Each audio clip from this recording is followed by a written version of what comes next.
ഇപ്പം നമ്മൾ ഒരു കുഞ്ഞ് സാക്ഷ്യം പറഞ്ഞു, ഞാനത് ഓർക്കണില്ല, പേര് ഓർക്കണില്ല.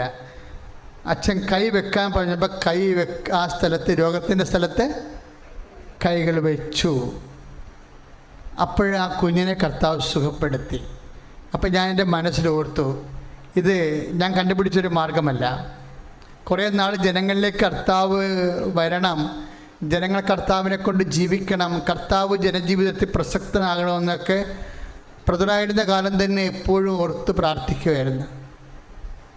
കർത്താവിനെ ജനജീവിതത്തെ പ്രസക്തമാക്കണം.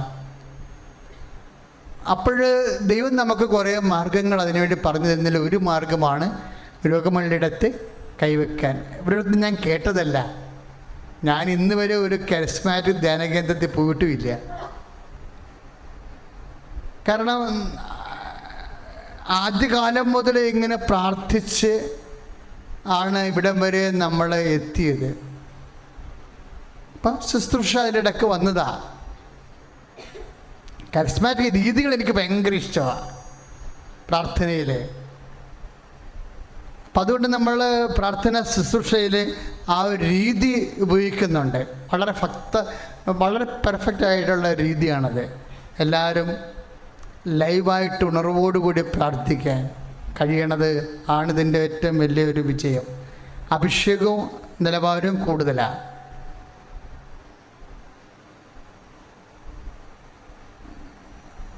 പക്ഷെ നമുക്ക് തന്നിരിക്കുന്ന ചില കാര്യങ്ങളില്ലേ, ഇപ്പം രോഗമുള്ളിടത്ത് കൈവെക്കാനൊക്കെ ഇതുപോലെ ഈശോൻ്റെ പുറകിൽ നിൽക്കുമ്പോൾ ഈശോയാണ് ഇതുപോലെയുള്ള ചില മാർഗങ്ങൾ, മനുഷ്യൻ രക്ഷപ്പെടാനുള്ള മാർഗങ്ങൾ പരിശുദ്ധാത്മാവും നമുക്ക് പറഞ്ഞു തന്നിട്ടാണ് നമ്മളത് നിങ്ങൾക്ക് തരണത്. അച്ഛനത് നിങ്ങൾക്ക് പറഞ്ഞു തരണത്. അതുകൊണ്ട് ഇപ്പോഴും ഞാൻ പറയുന്നു, PCOD ഉള്ളവർ അടിവയറ്റ് കൈവെക്കണം.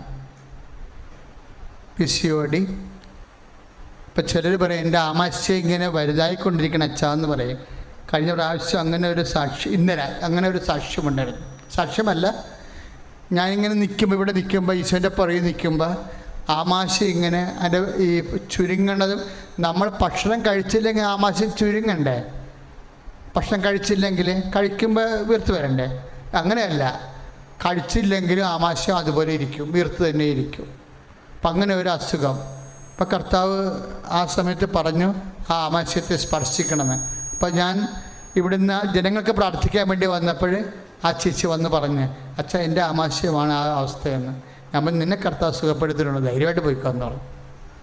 അപ്പം അതുപോലെ ഏതെങ്കിലും കുടല്, ഇപ്പം ചില ആൾക്കാരൊക്കെ കുടൽ ഭക്ഷണം കഴിക്കുമ്പോൾ തട്ടിവീർക്കത്തില്ലേ, അൾസർ, നാക്ക് പഠിക്കുമ്പോൾ വക്കാനം വരും, ഇങ്ങനെയൊക്കെയുള്ള. അപ്പം അവരൊക്കെ അടിവയറ്റ് കൈവെക്കണം. ഇപ്പോഴേ അൾസറാണത്. നാക്ക് പഠിക്കുമ്പോൾ വക്കാനം, നെഞ്ചിരിച്ചിൽ, അല്പം ഭക്ഷണം കഴിക്കുമ്പോൾ തന്നെ വയറ് വീർത്ത പോലെ തോന്നണവർ ഇപ്പോൾ വയറ്റ് കൈവെക്കണം. എൻ്റെ ഒരു അഭിപ്രായം എന്താണെന്നറിയാമോ? നിങ്ങൾക്ക് ചിലപ്പോൾ അസുഖം ഉണ്ടാകത്തില്ല, പക്ഷെ നിങ്ങളുടെ ചെടുതിക, അനുജനിയ വീട്ടുകാർക്കുണ്ടാകും. അപ്പം നിങ്ങൾ അവരുടെ പേരിൽ നിങ്ങളുടെ വയറ്റ് കൈവെക്കണം. എന്താ കാര്യം? എവിടെ ആരെ കൈവച്ചാലും ആരുടെ പേരിലാണ് കൈവെക്കണത്? കർത്താവിൻ്റെ പേരിലാണ്, അല്ലേ? ഉദരരോഗമുള്ളവരെല്ലാം വയറ്റ് കൈവെക്കുക. ഉദരരോഗമുള്ളവരെ പറയണമെന്നിട്ട് ഈശോ, ഞാൻ നിൻ്റെ തിരുമുറുവാർന്ന് വലതുകരമാണ് വെച്ചിരിക്കുന്നത്, ഞാൻ നിൻ്റെ നാമത്തിലാണ് കൈവച്ചിരിക്കുന്നത് എന്ന് പറഞ്ഞ ഈശോ, ഞാൻ നിൻ്റെ തിരുമുറുവാർന്ന വലതുകരമാണ് വയറ്റിൽ വെച്ചിരിക്കുന്നത്, ഞാൻ നിന്റെ നാമത്തിലാണ് വയറ്റ് കൈവച്ചിരിക്കുന്നത്. യേശുവിൻ്റെ നാമത്തിലെ, യേശുവിൻ്റെ നാമത്തിലെ, യേശുവിൻ്റെ നാമത്തിലെ മാരക രോഗങ്ങൾ ഈ നിമിഷം മാറിപ്പോകട്ടെ. ഹല്ലേലൂയ.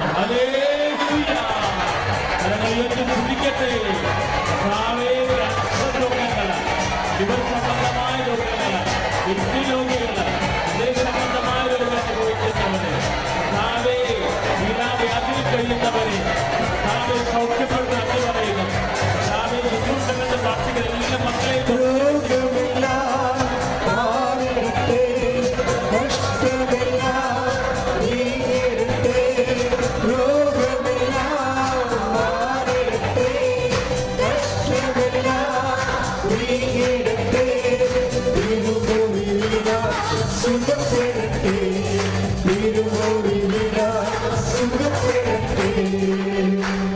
കൃപാസനത്തിൻ്റെ ഒരു രീതി നത്തിങ് ഈസ് നെഗ്ലിജബിൾ എന്ന് കരുതുന്നതാണ്. എന്ന് വെച്ച് കഴിഞ്ഞാൽ ഒരു കാര്യവും നിസ്സാരമല്ല എന്ന്. ഇപ്പം നിങ്ങളുടെ മുടി കൊഴിച്ചിലാണ്, അച്ഛനത് സീരിയസ് ആയിട്ട് എടുക്കും, വെരി സീരിയസ്. അതിപ്പോൾ നിങ്ങൾക്ക് 65 വയസ്സുള്ള ഉണ്ടല്ല, അപ്പം മുടി കൊഴിയണല്ല എന്ന് പറയുമ്പോൾ ഭർത്താവ് പറയും നീ എന്താ അതിൻ്റെ രണ്ടാം ചോദിക്കും. പക്ഷേ അച്ഛൻ ചോദിക്കത്തില്ല, ജോസഫൻ ചോദിക്കത്തില്ല.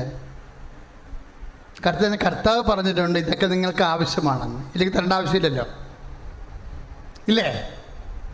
ഇപ്പം നമുക്ക് 65 വയസ്സുകൊണ്ട് നമ്മുടെ മുടി കൊഴിയണം, നമ്മൾ ചീപ്പുമ്പോൾ ചീപ്പ നിറച്ച് മുടിയാകും. ഷോ ഇത് എന്തൊരു കഷ്ടമാണെന്ന് ചോദിക്കുമ്പോൾ പറയാം എന്താണ് നീ സിരിയൻ നടിയാണെന്ന് ഭർത്താവ് ചോദിക്കും. പക്ഷെ ഞാൻ ചോദിക്കത്തില്ല, എന്താ കാര്യം? അത് ആവശ്യമാണെന്ന്. ആവശ്യമില്ലെങ്കിൽ കർത്താവ് അവിടെ തരേണ്ട കാര്യമില്ലല്ലോ, ഇല്ലേ? അപ്പം നിങ്ങൾ ഒന്നും നെഗ്ലിജിബിളല്ല, എല്ലാം സീരിയസാണ്. ഇതൊക്കെ നിങ്ങൾക്ക് ആവശ്യമാണ്. 6:33 ആ വചനം കേട്ടാ എന്ത് രസമാണ്. മത്തായി 6:33 ഇതൊക്കെ നിങ്ങൾക്ക് ആവശ്യമായ സംഭവങ്ങളാണ് എല്ലാം തന്നിരിക്കുന്നത്. അതിൽ എന്തെങ്കിലും കുറവൊന്നും ഉണ്ടെങ്കിൽ അത് നമുക്ക് വിഷമം ഉണ്ടാക്കും. അപ്പോൾ ഇതുപോലെ പുറത്ത് പറയാൻ പറ്റണതോ പറ്റാത്തതായിട്ടുള്ള കാര്യങ്ങളെയാണ് ഇപ്പോൾ പ്രാർത്ഥിക്കാൻ പോണത്. ഇതുപോലെ പുറത്ത് പറയാൻ പറ്റണതോ അല്ലെങ്കിൽ പറ്റാത്തതായിട്ടുള്ള പല കാര്യങ്ങളുണ്ടാവും. ആ മേഖലയെല്ലാം ദൈവത്തിൻ്റെ ഇടപെടൽ വരാൻ പോകുകയാണ്. നിങ്ങൾ ഭാഷാപരത്തെ ശ്രദ്ധിക്കട്ടെ. Hallelujah. Lord Jesus Christ, Lord Jesus Christ, pour out His Spirit, that your fire finger soak with the precious blood and the authority of the Catholic Church. I command you in the name of Jesus Christ to be healed. Hallelujah, hallelujah, hallelujah, hallelujah, hallelujah.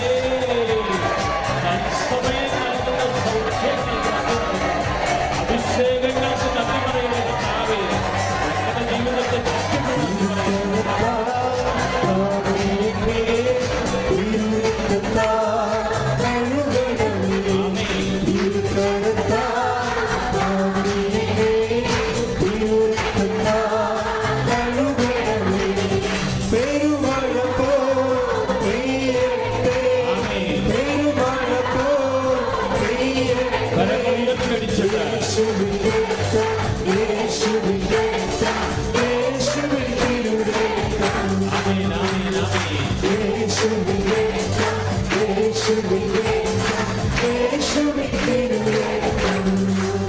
പരിശുദ്ധ പരമ ദിവ്യകാരുണ്യത്തിന് cancer ഉള്ളവർ, മുഴയുള്ള സ്ഥാനങ്ങളിൽ കൈകൾ വെക്കുക. ബ്രസ്റ്റിൽ മുഴയുള്ളവർ ബ്രസ്റ്റിൽ കൈവെക്കുക. Kidney രോഗികളെ പതുകിൽ അച്ഛൻ വെക്കണ പോലെ കൈവെക്കുക.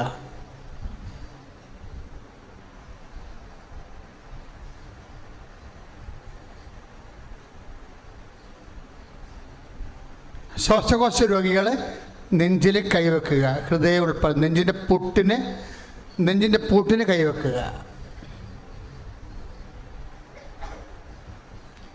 കിഡ്നി രോഗി, ഹൃദയ രോഗികൾ, ശ്വാസകോശ രോഗികൾ നെഞ്ചും കൂടിന് കൈവെക്കുക. ഇറക്കി കൈവെക്കുക. കൈ കറക്റ്റായിട്ട് നെഞ്ചിൻ്റെ പൂട്ടിന് വെക്കുക. കർത്താവ് ഇപ്പം എന്നെ സുഖപ്പെടുത്തുന്ന മനസ്സിൽ പറയുക, വിശ്വസിച്ച് പറയുക. കിഡ്നി രോഗികളെ പതകിന് കൈവെക്കുക. ശ്രദ്ധിക്കട്ടെ. Hallelujah.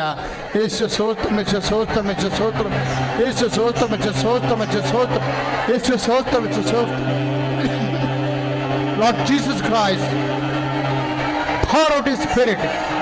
I command you in the name of Jesus Christ with you. Hallelujah. കരങ്ങളിയോടെ ശ്രദ്ധിക്കട്ടെ. ഹല്ലേലൂയ. കർത്താവേ, അങ്ങയുടെ ദിവ്യമായ പ്രവൃത്തികൾക്ക് നന്ദി പറയുന്നു. അനുഗ്രഹങ്ങൾക്ക് നന്ദി പറയുന്നു. ആരാധിക്കുമ്പോൾ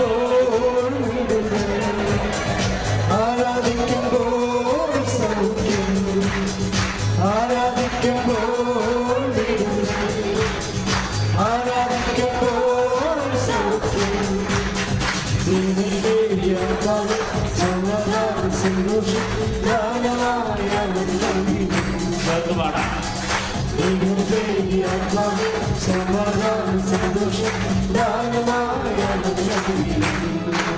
പരിശുദ്ധ പരമദിവ്യകാരുണ്യത്തിന്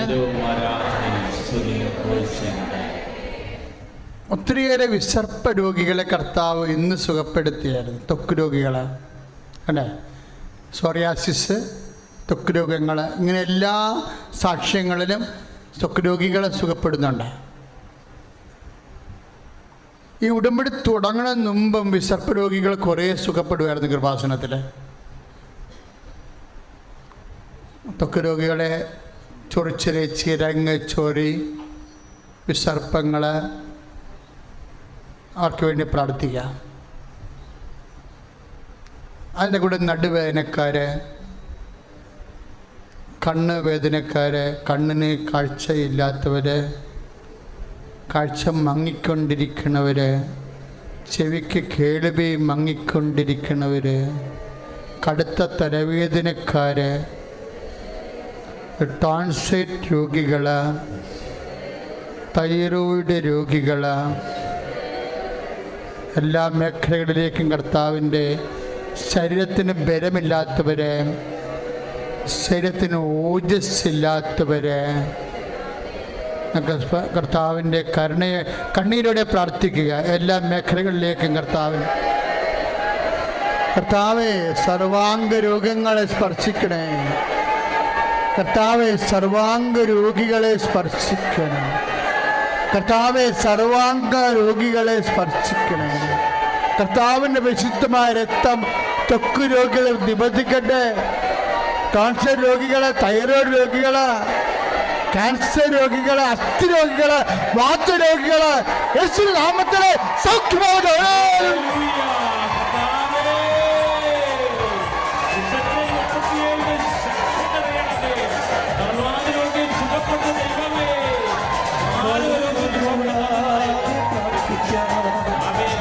വിശ്വാസത്തോടെ പ്രാർത്ഥിക്കാം, അടുപ്പ് കൂടാതെ പ്രാർത്ഥിക്കാം, വിശ്വാസത്തോടെ പ്രാർത്ഥിക്കാം.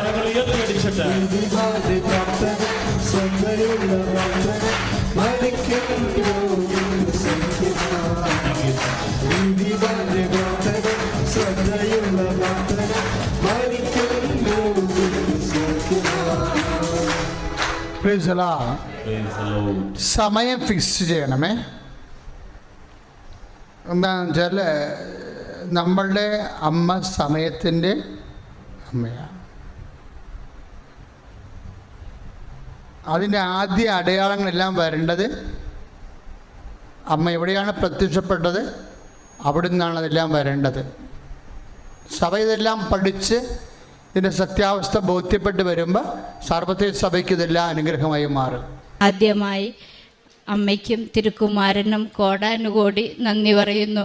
എൻ്റെ പേര് സിനി. ഞാൻ എറണാകുളം ജില്ലയിലെ കോതമംഗല രൂപതയിലെ വാഴക്കുളം ഇടവകയിൽ നിന്ന് വരുന്നു. ഞാൻ ആദ്യമായി ഉടമ്പടി എടുത്തത് 2023 ജൂൺ 3 അന്ന് ഉടമ്പടി എടുത്തിട്ട് മാതാവിൻ്റെ അടുത്ത് പ്രാർത്ഥിച്ചിട്ട് പോയി. പ്രേക്ഷിത പ്രവർത്തനങ്ങളാണെങ്കിൽ പത്രം കൊടുക്കും. പിന്നെ ഞാനും മക്കളും കൂടി മക്കളുടെ നിയോഗത്തിന് വേണ്ടിയിട്ടാണ്. മക്കൾ ഇങ്ങനെ പരീക്ഷകൾ എഴുതിക്കൊണ്ടിരിക്കുന്നു, ഡിഫൻസിലേക്കുള്ള എക്സാമുകളൊക്കെ എഴുതിക്കൊണ്ടിരിക്കുന്നു. ആ സമയത്താണ് ഞാൻ വന്ന് ഉടമ്പടി എടുക്കുന്നത്. അപ്പോൾ അവരോടും ഞാൻ പറയും, നിങ്ങൾക്ക് ജോലി കിട്ടണമെന്നുണ്ടെങ്കിൽ നിങ്ങളും കൂടി വന്ന് സഹായിക്കണം. അപ്പോൾ ആഹാരം ഉണ്ടാക്കാനായിട്ട് അവർ സഹായിക്കുമായിരുന്നു. മക്കളാണെങ്കിൽ കറിക്കൊക്കെ അരിഞ്ഞു തരും. അപ്പോൾ പൊതിയാനും കൊണ്ട് കൊടുക്കുവാനും അവരെ തന്നെയാണ് കൂടെ വിളിച്ച് കൊണ്ടുപോയിരുന്നത്. കൊണ്ട് കൊടുക്കുവാനൊക്കെ പോകുമായിരുന്നു. ഹോസ്പിറ്റലിൽ, ഗവൺമെൻറ് ഹോസ്പിറ്റലിൽ, പിന്നെ ഞങ്ങളുടെ അടുത്തുള്ള വാഴക്കുളത്ത് പാലിയേറ്റീവ് കെയറിൽ ഇങ്ങനെ കിടക്കുന്നവർക്ക് ഫുഡൊക്കെ കിട്ടാൻ ബുദ്ധിമുട്ടാണ്. അപ്പോൾ അവിടെയൊക്കെ ഫുഡ് കൊണ്ട് കൊടുക്കുമായിരുന്നു. അങ്ങനെ പോയിരുന്നു. പിന്നെ 3 മാസം കൂടുമ്പോഴൊക്കെ ഞാനിതുപോലെ ഉടമ്പടി പുതുക്കി ചെയ്യുമായിരുന്നു.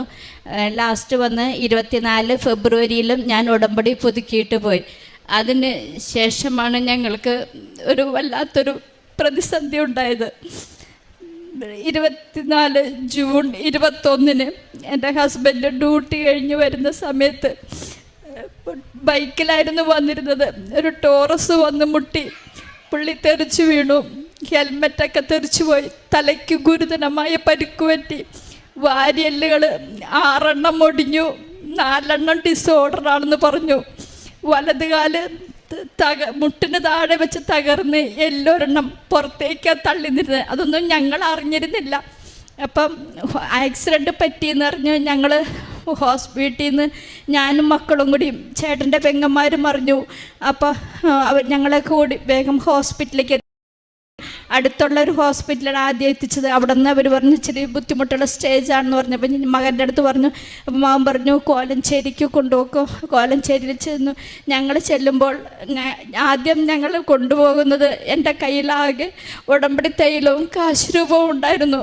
വാസ്തവം പറഞ്ഞാൽ വീടിൻ്റെ പുറവശം വാതിൽ അടയ്ക്കാൻ പോലും ഞാൻ മറന്നുപോയിരുന്നു.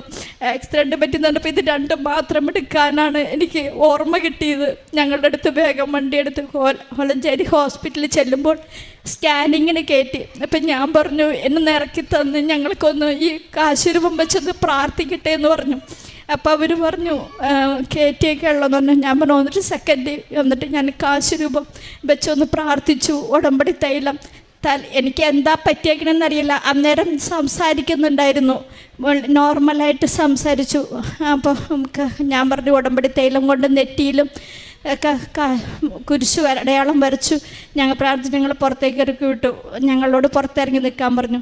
അത് കഴിഞ്ഞ് കുറച്ച് കഴിഞ്ഞപ്പോഴേക്കും പുള്ളിയുടെ ബോധം പോയി. പുള്ളിക്ക് പിന്നെ ബ്ലഡ് ഛർദ്ദിക്കണ ചെവിയിൽ നിന്ന് മൂക്കിൽ വല്ലാത്തൊരു സ്റ്റേജായിരുന്നു ഞങ്ങൾ കണ്ടുകൊണ്ട്. എനിക്ക് കണ്ടുകൊണ്ട് നിൽക്കാൻ പറ്റുന്നുണ്ടായിരുന്നില്ല. പുള്ളി വല്ലാതെ ഒരു ബുദ്ധിമുട്ട് സ്റ്റേജിലായിരുന്നു. കാലിനൊക്കെ ഇത്രയും പറ്റിയെന്നുള്ളത് 2ാം ദിവസമാണ് ഞാൻ അറിഞ്ഞത്. എനിക്ക് എൻ്റെ അടുത്ത് പറഞ്ഞു വലിയ കുഴപ്പമൊന്നുമില്ല, അമ്മ പേടിക്കാതിരിക്കുക എന്നില്ല ഒക്കെ പറഞ്ഞു. അത് കഴിഞ്ഞുകൊണ്ട് ഞാൻ അപ്പോൾ ചേട്ടൻ്റെ പെങ്ങന്മാരെല്ലാവരും രാത്രി 12 മണിയൊക്കെ ആയപ്പോഴേക്കും ഹോസ്പിറ്റലിൽ ഞങ്ങൾ NICUവിൻ്റെ ഫ്രണ്ടിൽ നിൽക്കുമ്പോൾ ഞാനൊരു നിമിഷം മാതാവിൻ്റെ അടുത്ത് പ്രാർത്ഥിച്ചു. മാതാവേ, ഒരു സെക്കൻഡിൻ്റെ ഒരു നിമിഷത്തിലായിരുന്നെങ്കിൽ ആ വണ്ടി ടോറസ് അങ്ങോട്ടും കടന്നു പോയേനെ, ചേട്ടൻ്റെ വണ്ടി ഇപ്പുറത്തേക്കും കടന്നു പോയേനെ. അത്രയും ഞാൻ മാതാവിൻ്റെ അടുത്ത് ഇങ്ങനെ ഒരുങ്ങി പ്രാർത്ഥിച്ചു. ഞാൻ ഉടമ്പടി എടുത്ത് ഇത്രയും പ്രേക്ഷിത പ്രവർത്തനങ്ങളും എല്ലാം ചെയ്തിട്ട് മാതാവ് എനിക്ക് പരീക്ഷണമാണോ തന്നെ എന്നും പറഞ്ഞുകൊണ്ട് ഞാൻ അന്നേരം അവിടെ ഇരുന്ന് പ്രാർത്ഥിച്ചു, കരയൊക്കെ ചെയ്തിരുന്നു. അന്നേരം മക്കൾ പറഞ്ഞു അമ്മ മിണ്ടാതിരിക്കും എന്നൊക്കെ പറഞ്ഞ് എൻ്റെ അടുത്ത് ആശ്വസിപ്പിച്ചു. ഞങ്ങളുടെ അയൽവാസികളെല്ലാം വന്നിരുന്നു. അവരൊക്കെ പറഞ്ഞു ഞങ്ങൾ പ്രാർത്ഥിക്കുന്നുണ്ടെന്നൊക്കെ പറഞ്ഞു. എന്നാലും ഞാൻ അങ്ങനെ പ്രാർത്ഥിച്ചുകൊണ്ടിരുന്നു. പിറ്റേ ദിവസം കാലിന് ഒരു എക്സ്റ്റേണൽ ഫിറ്റിങ്സ് ചെയ്യേണ്ടി വന്നു. ഓപ്പറേഷൻ ചെയ്തു. അന്നേരം പുള്ളി സംസാരിക്കുന്നുണ്ട്, പക്ഷേ ആളറിയുന്നുണ്ട്, പക്ഷേ സംസാരം നോർമൽ അല്ലായിരുന്നു. 3-ാം ദിവസം ആയപ്പോൾ പുള്ളിയുടെ ബോധമെല്ലാം പോയി, ആരെയും അറിയുന്നില്ല. അപ്പോൾ അന്ന് ഡോക്ടർ പറഞ്ഞു ആദ്യത്തെ സർജറി കഴിഞ്ഞപ്പോൾ ഇൻറ്റേർണൽ ബ്ലീഡിങ് 12 mm എന്നുള്ളത് 13 mm കൂടിയിരിക്കുകയാണ്. അപ്പോൾ ഇനി അടുത്ത ദിവസവും കൂടി ഒരു 12 മണിക്കൂറും കൂടി ഞങ്ങൾ നോക്കും. അത് കഴിഞ്ഞിട്ട് ഈ ബ്ലീഡിങ് കുറഞ്ഞില്ല എങ്കിൽ അതൊരു തലയ്ക്കൊരു സർജറി വേണ്ടി വരും. ആ സർജറി കഴിഞ്ഞാൽ സർജറി ചെയ്യേണ്ടി വന്നാൽ പുള്ളിയെ ഇതുപോലെ ചിലപ്പോൾ കിട്ടിയെന്ന് വരില്ല. നിങ്ങളുടെ അടുത്ത് കാര്യങ്ങൾ തുറന്ന് പറയണം, അല്ലാതെ നിവൃത്തിയില്ല. കാരണം ഒന്നില്ലെങ്കിൽ ചെവിക്കോ അല്ലെങ്കിൽ കാലുകൾക്ക് തളർച്ചയോ അല്ലെങ്കിൽ കണ്ണിന് കാഴ്ചക്കുറവോ ഉണ്ടാവാൻ സാധ്യതയുണ്ടെന്നൊക്കെ പറഞ്ഞു. അന്നേരമൊക്കെ ഞങ്ങൾ NICUവിൻ്റെ വാതിലാണെങ്കിലും ഞങ്ങൾ പ്രത്യക്ഷീകരണ പ്രാർത്ഥന വിളിക്കുകയും ഞങ്ങൾ പുറത്തിരുന്നു കൊണ്ട് എൻ്റെ തലയിലും എൻ്റെ നെഞ്ചിലും എൻ്റെ കാലിലും ഉടമ്പടി തൈലം പുരട്ടി വിശ്വാസ പ്രമാണം ചൊല്ലി പ്രാർത്ഥിച്ചുകൊണ്ടിരുന്നു. കാരണം അകത്തേക്ക് ഞങ്ങളെ കയറ്റിവിടുന്നത് രാവിലെ ഒരു 2 മിനിറ്റ് അടുത്തേക്ക് ഒരാളെ കയറ്റും, വൈകുന്നേരം ചേട്ടനെ കാണാനായിട്ട് ഒന്ന് പെങ്ങൾ കയറും. അപ്പോൾ പെങ്ങളുടെ അടുത്ത് ഞാൻ പറയും കാശുരൂപം ചേർത്ത് വെച്ച് പ്രാർത്ഥിച്ചിട്ട് ഇറങ്ങിപ്പോരാ ചേച്ചി എന്ന് പറയും. ഒന്നും ചോദിച്ചാൽ അങ്ങനെ ഒന്ന് അനക്കൊന്നും അങ്ങനെ പറയലൊന്നുമില്ല. ആൾ സംസാരം നോർമൽ അല്ലായിരുന്നു. ചിലപ്പോൾ ആളെ തിരിച്ചറിയുന്നില്ല. അങ്ങനെ കടന്നുപോയി. 6-ാം ദിവസം NICU റൂമിലേക്ക് മാറ്റിയെങ്കിലും ഒരു നോർമൽ അല്ലാത്ത സംസാരമായിരുന്നു. 7-ാം ദിവസം ഞങ്ങൾ വിചാരിച്ചു ഇവിടെ നിന്ന് മാറ്റി നമ്മൾക്ക് അടുത്ത ഹോസ്പിറ്റലിലേക്ക്. അപ്പോൾ ECGSൻ്റെ പാനലുള്ളതുകൊണ്ട് അവിടേക്ക് നമ്മൾക്ക് വേണം. ഇവിടെ ഒത്തിരി പൈസ ചിലവായി. അപ്പോൾ അതുകൊണ്ട് അവിടെ അമ്മ ചേട്ടന് ഫ്രീ ചിലവാണ്. അപ്പോൾ അതുകൊണ്ട് ഞങ്ങൾ പാലാ മാർച്ച് ലീവിലേക്ക് ഷിഫ്റ്റ് ചെയ്തു.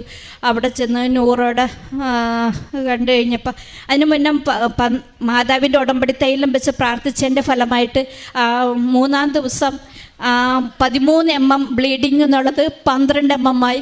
അപ്പോൾ ഡോക്ടർ പറഞ്ഞു സർജറി വേണ്ട. അപ്പം ഞാൻ പറഞ്ഞു മാതാവ് രക്ഷപ്പെടുത്തി. അത് വളരെയധികം മാതാവിനോട് നന്ദി പറയണു. കാരണം ഞങ്ങൾ ഒരു തലയ്ക്കൊരു ഓപ്പറേഷൻ കൂടി വേണ്ടി വന്നാലത്തെ അവസ്ഥ ഞങ്ങളെ വെച്ച് അത് പ്രത്യേകം പ്രാർത്ഥിക്കുകയായിരുന്നു മാതാവിൻ്റെ അടുത്ത്.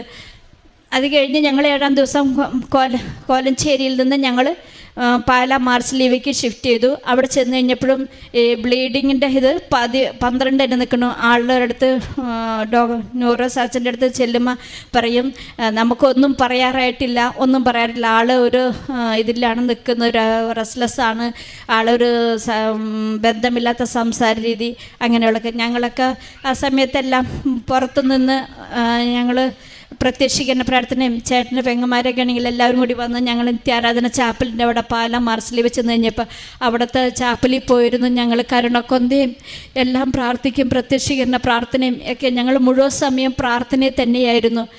അത് കഴിഞ്ഞ് മുറിയിലേക്ക് മാറ്റി, കാലിൽ രണ്ടാമത് എക്സ്റ്റേണൽ ഫിറ്റിങ്സ് മാറ്റി ഇൻറ്റേർണൽ ചെയ്തു, പ്ലേറ്റ് ഇട്ടു. ജൂലൈ 1 പ്ലേറ്റ് ഇട്ടു. ആൾക്ക് നോർമലായി എന്നൊക്കെ ഞങ്ങൾ ഓർത്തു. ജൂലൈ 13 ഡിസ്ചാർജായി വീട്ടിലേക്ക് വന്നു. ഡോക്ടർ പുള്ളിക്കാരന് ചോദിച്ചിട്ട് വിട്ടതാണ്. പക്ഷേ ആൾ അത്ര ഓക്കെ ആയിട്ടുണ്ടായില്ല. എങ്കിലും വന്നു കഴിഞ്ഞ് 14-ാം ദിവസം പുള്ളിക്ക് യൂറിൻ പോകില്ല. ഒത്തിരി ബുദ്ധിമുട്ടുകൾ, പ്രശ്നങ്ങളായി. വീണ്ടും ഞാൻ ശനിയാഴ്ച ഡിസ്ചാർജായി രാത്രി വീട്ടിൽ വരും. ഞായറാഴ്ച ഒരു ദിവസം വീട്ടിൽ നിൽക്കും.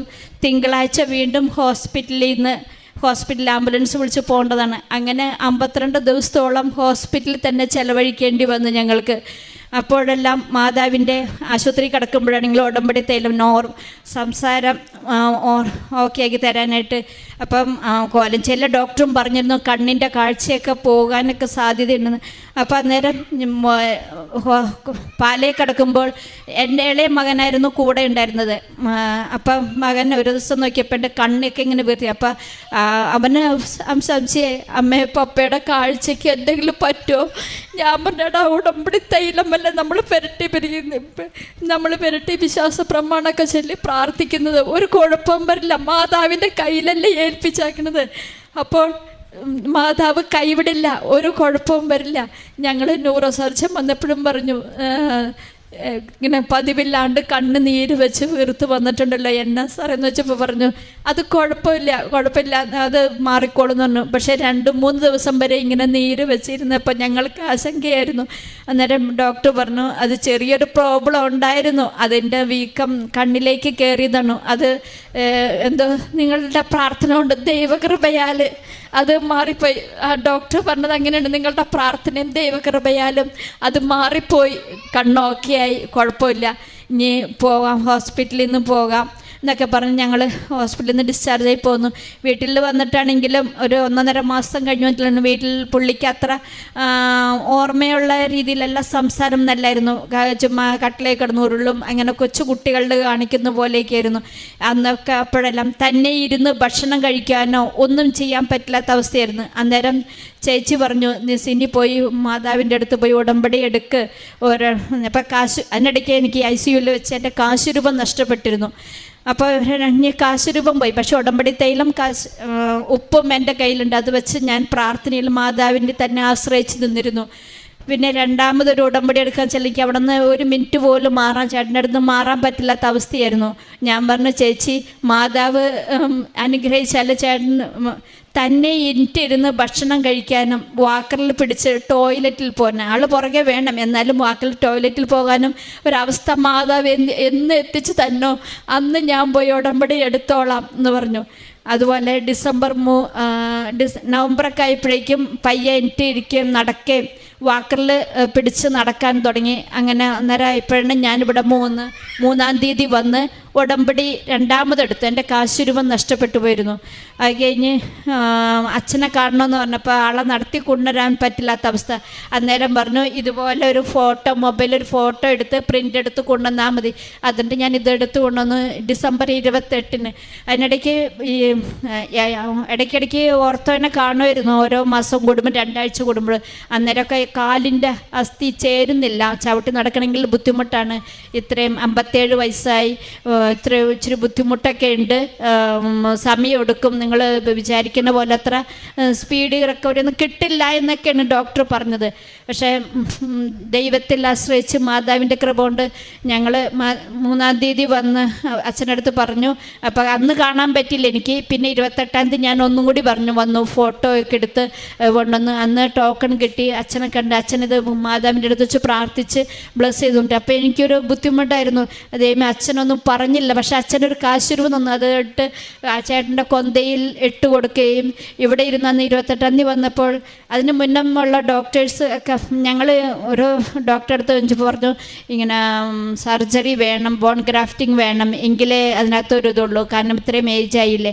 അപ്പോൾ അത് തന്നെ ഞങ്ങൾ വേറൊരു CT ഒക്കെ വേറൊരു ഡോക്ടറെ അടുത്ത് കാണിച്ചപ്പോഴും പറഞ്ഞു ഇത് തന്നെ പറഞ്ഞത്. അപ്പോൾ 2-3 ഡോക്ടേഴ്സും പറഞ്ഞു എത്രയും വേഗം ബോൺ ഗ്രാഫ്റ്റിംഗ് ചെയ്യണമെങ്കിൽ 3 മാസം കഴിയുമെങ്കിലും നടക്കാൻ പറ്റുള്ളൂ, കാരണം വലതുകാലം അത്രയും തകർന്നു പോയിരുന്നു, അപ്പം നടക്കാൻ പറ്റുള്ളൂ എന്നൊക്കെ പറഞ്ഞു. അപ്പം ഞാൻ 28-ാം തീയതി വന്ന് അച്ഛനെ കണ്ട് പ്രാർത്ഥിച്ചു കഴിഞ്ഞ് ഇവിടെ തന്ന കാശുരൂപവും വെച്ച് അന്ന് തുടങ്ങി ആ 3-ാം തീയതി തുടങ്ങി ഞാൻ എസെക്കിയേൽ 37:1 മുതൽ 26 വരെയുള്ള വചനങ്ങൾ രാവിലെ ഉച്ചയ്ക്ക് 2:30-ക്ക് കാശുരൂപം വെച്ച് ഉടമ്പടി തൈലം കുരിശടയാളം വരച്ച് ഞാൻ മാതാവിൻ്റെ അടുത്ത് 2:30-ക്ക് ഞാനും ചേട്ടനും കൂടി ഇരുന്ന് പ്രാർത്ഥിക്കുമായിരുന്നു. അതിനുശേഷമാണ് ഞങ്ങൾ 30-ാം തീയതി ഡോക്ടറെ കാണാൻ പോകുന്നത്. ആ ഡോക്ടറെ കാണാൻ ചെന്ന് കഴിഞ്ഞപ്പം ഡോക്ടറുടെ അടുത്ത് എക്സ്റേക്ക് കയറും മുമ്പിൽ ഞാൻ ഉടമ്പടി തൈലം പുരട്ടി കുരിശടയാളം വരച്ചിട്ടാണ് എക്സ്റേക്ക് കയറ്റി വിട്ടത്. നേരെ ഡോക്ടറെ അടുത്ത് എക്സ്റേ കഴിഞ്ഞ് ഡോക്ടർ നോക്കിയപ്പോൾ പറഞ്ഞു ഇത് വല്ലാത്തൊരു അത്ഭുതമാണല്ലോ കണ്ടേക്കണം, കാരണം ഈ കഴിഞ്ഞ മാസം കണ്ട എക്സ്റേയിൽ നിന്നും ഒത്തിരി ഇമ്പ്രൂവ്മെൻ്റ് ആയിട്ടുണ്ട്, ഇതിനി സർജറി വേണ്ടെന്ന്. ഞാൻ കാശുരൂപം കയ്യിൽ മുറുകെ പിടിച്ചേക്കായിരുന്നു, മാതാവേ ഇനിയൊരു ഓപ്പറേഷൻ ചെയ്യേണ്ട വരില്ല. ഞാൻ ഇവിടെ നിന്നിരുന്ന് 28-ാം തീയതി വന്നപ്പോഴും മാതാവിൻ്റെ അടുത്ത് പറഞ്ഞു ഇനിയൊരു ഓപ്പറേഷനും കാലിൻ്റെ 3-ാമത്തെ സർജറിക്ക് മാതാവ് വിട്ടുകൊടുക്കല്ലേ, 3-ാമതൊരു സർജറി മാതാവും തിരുക്കുമാരനും കൂടി നടത്തിയാൽ മതി, ഇനിയൊരു സർജറി ഡോക്ടർമാർക്ക് ചെയ്യാനുള്ള ഇടവരത്തിലെന്ന് അത്രയും കരഞ്ഞ് പ്രാർത്ഥിച്ചിട്ടാണ് ഞാൻ ഇവിടെ നിന്ന് ഇറങ്ങിപ്പോയത്. അപ്പോൾ ഈ 30-ാം തീയതി എന്നപ്പോൾ ആ ഡോക്ടർ അങ്ങനെ പറഞ്ഞു. പിന്നെ 1-ാം തീയതി ഞങ്ങൾ പാലയിൽ കണ്ടുകൊണ്ടിരിക്കുന്ന ഡോക്ടറെ അടുത്ത് ചെല്ലാണ്. അന്നേരം ഞാൻ എക്സ്റേക്ക് കയറ്റും മുമ്പിൽ കുരിശടയാളം വരച്ചിട്ടാണ് എക്സ്റേ എടുക്കാൻ കയറ്റി വിട്ടത്. എക്സ്റേ കൊണ്ടുവന്ന് ഡോക്ടറെ കാണിച്ചപ്പോൾ ഡോക്ടർ പറഞ്ഞത് വളരെ ഇമ്പ്രൂവ്മെൻ്റ് ഉണ്ടല്ലോ, ഇതൊരു സ്പീഡി റിക്കവറി ആണെന്ന്. അതിനേക്കാൾ ഒരു 1.5 മാസം മുന്നേ ഡോക്ടർ പറഞ്ഞത് വെച്ചാൽ ഇത് സ്പീഡി റിക്കവറി ആവില്ലെന്ന് പറഞ്ഞ ഡോക്ടർ തിരിച്ചു പറഞ്ഞു ഇത് സ്പീഡി റിക്കവറി ആണല്ലോ എന്ന്.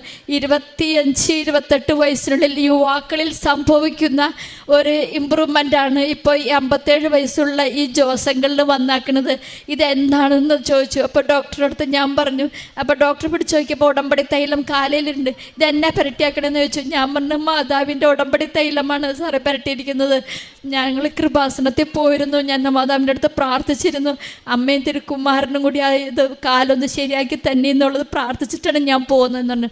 അപ്പോൾ പറയുന്നത് നല്ലൊരു സ്പീഡ് റിക്കവറി ആയിട്ടുണ്ട്, ഇനി ഒന്നുകൊണ്ട് പേടിക്കേണ്ട, ഇതിപ്പോൾ പയ്യെ ചവിട്ടി നടക്കാറായിട്ടുണ്ട്. അങ്ങനെ കാല് ഒരു വാക്കിൽ പയ്യെ സപ്പോർട്ട് കൊടുത്ത് പിടിച്ച് നടക്കാറായി തുടങ്ങിയിരുന്നു. അങ്ങനെ നടന്നു.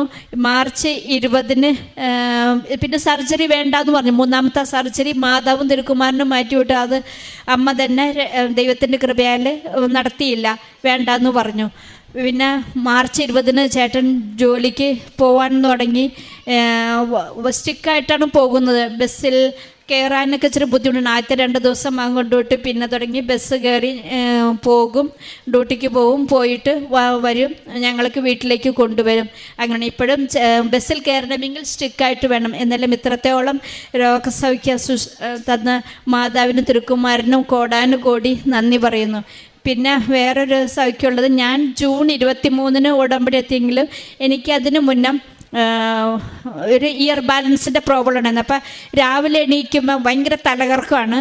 തലകറക്കം വീടൊക്കെ മൊത്തം കറങ്ങി പോകണ പോലെ ബുദ്ധിമുട്ടായിരുന്നു. ഞാനപ്പോൾ എനിക്ക് ഈ ബുദ്ധിമുട്ട് വരുമ്പോൾ ഈ ഉടമ്പടി തൈലവും ഉപ്പുമൊക്കെ ഞാൻ തൈലം നെറുകയിൽ പുരട്ടുകയും ഉടമ്പടി ഉപ്പിട്ട് ഞാൻ വെള്ളം കുടിക്കുകയും ഞാൻ ഭക്ഷണത്തിൽ കഴിക്കുകയൊക്കെ ചെയ്തു. പിന്നെ എൻ്റെ ഇയർ ബാലൻസ് പൂർണ്ണമായിട്ട് എടുത്തു പറ്റിയത്. ഇതിന് ശേഷം ഇന്നേ വരെ എനിക്ക് ആ ഇയർ ബാലൻസിൻ്റെ പ്രോബ്ലം ഉണ്ടായിട്ടില്ല.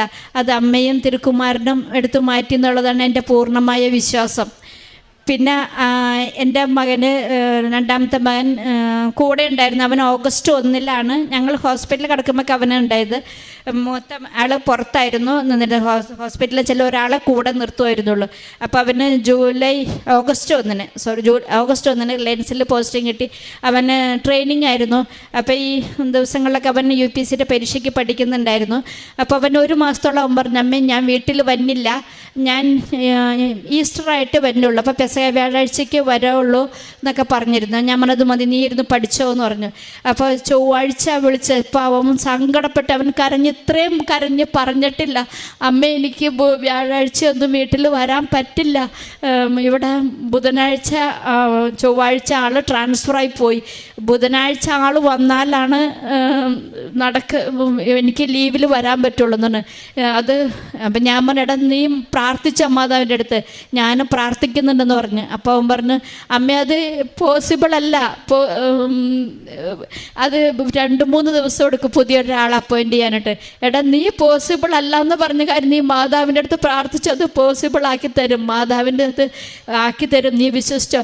ലൂക്ക 18:27 നീ കൂടെ ചെല്ല്, നീ മനുഷ്യർക്ക് അസാധ്യമായി ദൈവത്തിന് സാധ്യമാണ്. ഞാനും പ്രാർത്ഥിക്കാം. ഞാനും അതുപോലെ തന്നെ 2:30 പ്രത്യക്ഷിക്കുന്ന 2 തിരിയും കത്തിച്ച് വെച്ച് പ്രാർത്ഥിച്ചു, മാതാവേ ഒരാൾ അവിടെ വന്നാലാണ് എൻ്റെ മകന് വ്യാഴാഴ്ച വരാൻ പറ്റുള്ളൂ, ബുധനാഴ്ച അവിടേക്ക് അമ്മ തന്നെ അവിടെ ഒരാളെ എത്തിച്ച് കൊടുത്തേക്കണം, എങ്കിലേ വരാൻ പറ്റുള്ളൂ. അവൻ പറയാണ്, എനിക്ക് വ്യാഴാഴ്ചയും വെള്ളിയാഴ്ചയും കൂടി ചിലപ്പോൾ ഡ്യൂട്ടിക്ക് പോകേണ്ട അവസ്ഥയാണ്, ശനിയാഴ്ചയ്ക്ക് എങ്ങനെ ആൾ വന്നാലാണ് എനിക്ക് വരാൻ പറ്റുള്ളത്. ഞാൻ പറഞ്ഞു, നീ ഉറച്ച് വിശ്വസിച്ച് പ്രാർത്ഥിച്ചോ, ആൾ വരും. അതുപോലെ തന്നെ ബുധനാഴ്ച രാവിലെ ഉച്ചയായപ്പോൾ വിളിച്ചപ്പോൾ പറയാണ്, അമ്മ പ്രാർത്ഥിച്ച പോലെ തന്നെ വന്നിട്ടുണ്ട്, ആൾ ജോയിൻ ചെയ്തിട്ടുണ്ട്, ഇപ്പം എനിക്ക് വ്യാഴാഴ്ച വരാൻ പറ്റും. 9 മണിയായപ്പോഴേക്കും ആൾ എൻ്റെ മകൻ വീട്ടിൽ വരികയും ചെയ്തു. ഇത്രയും അനുഗ്രഹങ്ങൾ ചൊരിഞ്ഞ അമ്മയ്ക്കും തിരുക്കുമാരനും കോടാനുകോടി നന്ദി പറഞ്ഞുകൊണ്ട് എൻ്റെയും ഇനി കുടുംബത്തിന് അനുഗ്രഹങ്ങൾ ചൊരിയണമെന്ന് അപേക്ഷിച്ചുകൊണ്ട് ഞാൻ എൻ്റെ സാക്ഷ്യം രേഖപ്പെടുത്തി. പ്രേക്ഷിത പ്രവർത്തനം ഞാൻ ഹോസ്പിറ്റലിൽ പോയി പേഷ്യൻസിന് ഞാൻ സോപ്പ്, ബ്രഷ്, തോർത്ത് ഇതൊക്കെ മേടിച്ച് കൊണ്ടുപോയിരുന്നു. അപ്പോൾ അതൊക്കെ മേടിച്ച് ആവശ്യക്കാർക്കൊക്കെ അത് കൊണ്ടുപോയി കൊടുക്കും. പിന്നെ പൈസയായിട്ട് വേണ്ടവർക്ക് പൈസയായിട്ടും ഞാൻ കൊടുത്തിരുന്നു. പ്രധാനമായിട്ട് അമ്മയുടെ പത്രം, കൃപാസനം പത്രം കൊണ്ട് ഓരോരുത്തർക്ക് പറഞ്ഞാണ് ഞാൻ കൊടുത്തത്. കാരണം ചേട്ടന് രോഗസൗഖ്യം കിട്ടിയതിന് ശേഷം, ഞാൻ ഡിസംബറിന് ശേഷമാണ് ഞാൻ പത്രം, അതിന് മുന്നും പോയിരുന്നു. പിന്നെ ആക്സിഡൻ്റ് ആയതിന് ശേഷം എനിക്ക് പോകാൻ പറ്റില്ലാത്ത അവസ്ഥയായിരുന്നു. അന്നേരം ഞാൻ പറഞ്ഞ് ഇങ്ങനെ ചേട്ടന് കിട്ടി. അപ്പോൾ അവർക്കൊക്കെ ഒരു വിശ്വാസമായി. കാരണം വെച്ചാൽ ഞാൻ പറയുമ്പോൾ അവർ കണക്കിലെടുക്കാൻ തുടങ്ങി. കാരണം ചേട്ടന് കിട്ടിയ സൗഖ്യം അത്രയും പെട്ടെന്ന് തന്നെ ജോലിക്ക് പോകാനുള്ളതൊക്കെ ആക്കി തന്ന് മാതാവിൻ്റെ ഒരു അനുഗ്രഹം കൊണ്ട് തന്നെയാണ് അങ്ങനെയുള്ള പ്രേക്ഷിത പ്രവർത്തനം ചെയ്യുമായിരുന്നു. ഞാൻ ഉടമ്പടി എടുത്തേ പിന്നെ ആത്മീയമായിട്ടും ചില എനിക്ക് വിശുദ്ധ കുർബാനയിൽ പങ്കെടുക്കാനായിട്ട് എന്നും പള്ളിയിൽ പോകാനൊരു അവസരം. ഞാൻ മാസത്തിൽ 1-2 പ്രാവശ്യം മാത്രമേ എനിക്ക് വിശുദ്ധ കുർബാനയിൽ പങ്കെടുക്കാൻ പറ്റാതെ ഇരുന്നിട്ടുള്ളൂ. ബാക്കിയുള്ള ദിവസങ്ങളിലൊക്കെ വിശുദ്ധ കുർബാനയിൽ പോയി പങ്കെടുക്കാൻ സാധിക്കുന്നുണ്ട്. മുമ്പൊക്കെ ഞാനൊരു ശനി ഞായർ മാത്രമേ പള്ളിയിൽ പോയി, അല്ലെങ്കിൽ വിശേഷ ദിവസങ്ങളിൽ മാത്രം. പക്ഷേ ഉടമ്പടി ജൂൺ 23 ഉടമ്പടി എടുത്തതിന് ശേഷം എനിക്ക് ആത്മീയമായിട്ട് 2 ആഴ്ച കൂടുമ്പോൾ കുമ്പസാരിക്കുന്നതിനും വിശുദ്ധ കുർബാനയിൽ പങ്കെടുക്കാനുള്ള ഒരു അനുഗ്രഹമുണ്ട്. പിന്നെ ഞാൻ ചെയ്യുന്ന വേറൊരു പ്രേക്ഷിത പ്രവർത്തനം, ഞാൻ പള്ളിയിലേക്ക് പോകുമ്പോൾ ഞാൻ അടുത്തുള്ള ചേച്ചിമാരൊക്കെ, ഞങ്ങൾക്ക് ചില പള്ളിയിലേക്ക് പോകണമെങ്കിൽ ഒരു 3 കിലോമീറ്ററോളം പോകണം. അപ്പം ഞാൻ എപ്പോഴും പറയായിരുന്നു, മാതാവിൻ്റെ 8 നോമ്പ് അല്ലെങ്കിൽ ഒക്ടോബറിലെ ജപമാല മാസം നമ്മൾക്ക് ഒന്നിച്ച്, അപ്പോൾ അവർക്കൊക്കെ പോരാൻ അസൗകര്യമായിരുന്നു നടന്നു പോകാൻ. ഞാൻ പറഞ്ഞ എൻ്റെ കൂടെ കാറിന് പോരാൻ, ഞാൻ വണ്ടി ഓടിക്കുന്നുണ്ട്, അപ്പോൾ കാറിൽ പോരാൻ നിങ്ങൾക്ക് പോകാമെന്ന് പറഞ്ഞ് ഞാൻ അവരെ 3-4 പേരെങ്കിലും ഉൾപ്പെടുത്തി, ഞാൻ അവർക്ക് പള്ളി പോകാൻ തനിയാൻ പറ്റില്ലാത്തവരാണ്, അപ്പോൾ അവരെ കൊണ്ടുപോകും. ജപമാല മാസം 8 നോമ്പിനും ഒക്കെ പള്ളി കൊണ്ടുപോവുകയും തിരിച്ചു വീട്ടിൽ കൊണ്ടുവന്നാക്കുകയും അങ്ങനെയുള്ള പ്രേക്ഷിത പ്രവർത്തനമൊക്കെ ചെയ്യാറുണ്ട്. പിന്നെ ഞങ്ങളുടെ അടുത്തുള്ളൊരു അനാഥ മന്ദിരമുണ്ട്, അവിടെ ഞങ്ങൾ പോവുകയും അവിടെ വേണ്ട സഹായങ്ങൾ ചില സാമ്പത്തികമായിട്ടുള്ളതും, പിന്നെ അവർ പറയുന്ന ടോയ്ലറ്റ് സാധനങ്ങൾ, സോപ്പ്, അങ്ങനെയുള്ള സാധനങ്ങളൊക്കെ മതി. അപ്പോൾ അങ്ങനെയുള്ള ലോഷൻസ് അങ്ങനെയുള്ളതൊക്കെ മേടിച്ച് കൊടുക്കാറുണ്ട്. പിന്നെ ഹോസ്പിറ്റലിൽ പോയി ഭക്ഷണ പൊതികളൊക്കെ കൊണ്ടുപോയി കൊടുക്കാറുണ്ട്. അത്രയൊക്കെയാണ് ചെയ്യാറുള്ളത്. എനിക്ക് വേണ്ടി തന്ന മാതാവിൻ്റെ കയ്യിൽ നിന്ന് കിട്ടിയിരിക്കുന്ന എല്ലാ അനുഗ്രഹങ്ങൾക്കും വീണ്ടും 1000 നന്ദി പറയുന്നു.